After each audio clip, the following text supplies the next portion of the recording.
अनय साहित्य क्लासेस में आप सभी का बहुत बहुत स्वागत है। आज की कक्षा में मैं आप लोगों को अर्थालंकार के दो और भाग अतिशयोक्ति अलंकार और विरोधाभास अलंकार पढ़ाने वाली हूँ। देखिए, अतिशयोक्ति अलंकार और विरोधाभास अलंकार मैं आपको वही अलंकार पढ़ा रही हूँ जो बहुत ही महत्वपूर्ण है। ठीक है, आइए अतिशयोक्ति अलंकार देखते हैं। जहां किसी वस्तु का बढ़ा चढ़ाकर वर्णन किया जाए अथवा सीमा के बाहर की बात की जाए वहां अतिशयोक्ति अलंकार होगा।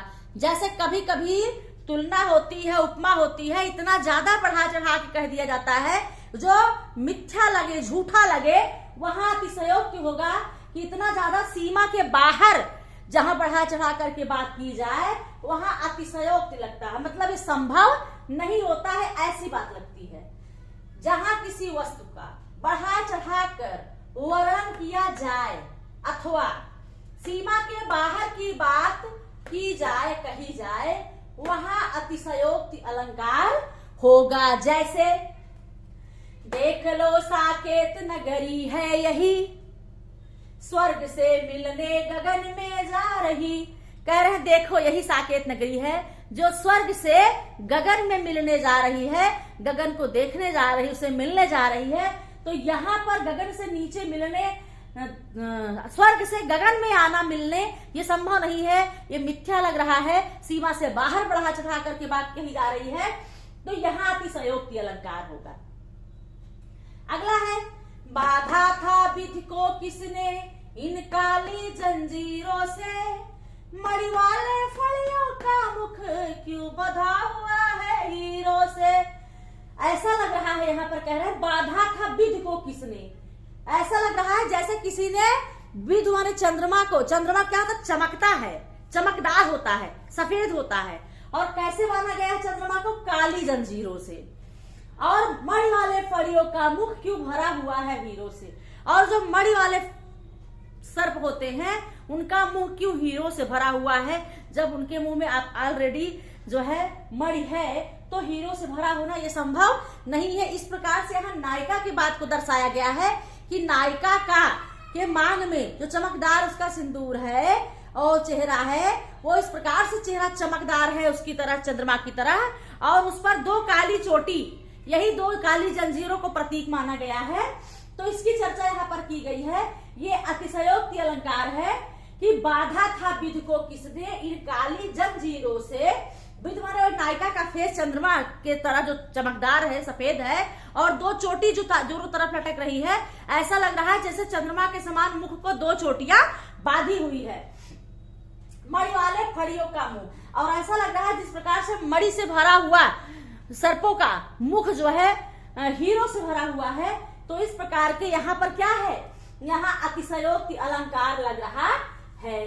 अगला है खिले हजारे फूल तुम्हारे नैनों के आकाश में, खिले हजारों फूल तुम्हारे नैनों के आकाश में। मतलब यहाँ नायिका के लिए कह रहे तुम्हारे, मतलब ऐसा लग रहा है कि तुम्हारे नैन रूपी आकाश में हजारों फूल खिले हुए हैं। तो यहाँ भी अतिशयोक्ति आ रही है पूरी तरह से। दूसरा अलंकार है विरोधाभास। आपने देखा अतिशयोक्ति जहां किसी वस्तु का बढ़ा चढ़ा करके, सीमा से ज्यादा बढ़ा चढ़ा करके बात की जाए, अतिशयोक्ति होगा। विरोधाभास अलंकार होगा कि परिभाषा इसका है कि जहां पर विरोध के न होने पर भी विरोध का आभास हो वहां विरोधाभास अलंकार होगा। मतलब जहां पर विरोध न होने पर भी विरोध का आभास हो वहां पर विरोधाभास अलंकार होगा। जैसे विकसते मुरझाने को फूल, दीप जलता होने को मंद, बरसते भर जाने को मेघ, उदय होता छिपने को चंद। ऐसा बता रहे हैं विरोध में, विकसते मुरझाने को फूल, फूल इसलिए खिलते हैं कि जिससे वो मुरझा जाए। विकसना और मुरझाना यहाँ दो जगह है विरोध। दीप जलता होने को मंद, दीप इसलिए जलता है क्योंकि जलना और मंद होना, दो जगह यहाँ विरोध है, विकसता मुरझाना। बरसते भर जाने को मेघ, और मेघ इसलिए बरसते हैं जिससे वो भर जाए। उदय होता छिपने को चंद, और चंद इसलिए उदय होता है कि छिपना।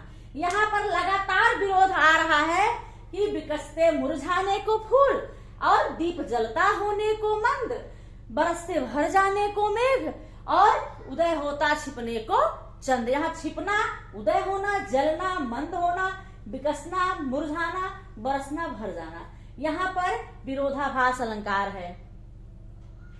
अगला है अवध को अपना कर त्याग से तपोवन सा प्रभु ने किया, भरत ने उनके अनुराग से भवन में बन का व्रत ले लिया।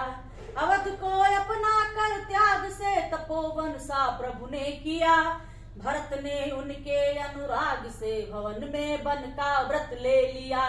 यहाँ पर अवध को अपना कर मतलब अवध के लोगों को अपना करके भगवान ने उन्हें त्याग दिया और तपोवन सा प्रभु ने किया। और ऐसा उन्होंने किया हम लोगों को अवध वालों के साथ जैसे तपोवन में के तरह। और भरत ने उनके अनुराग में और भरत ने उनके प्रेम में क्या किया, भवन में रह करके वन जैसा व्रत ले लिया। भवन में रह करके वन जैसा और अपना कर त्याग कर, ठीक है, त्याग से। ये जो है यहाँ एक तरफ अपनाना, दूसरी तरफ त्यागने की बात की जा रही है।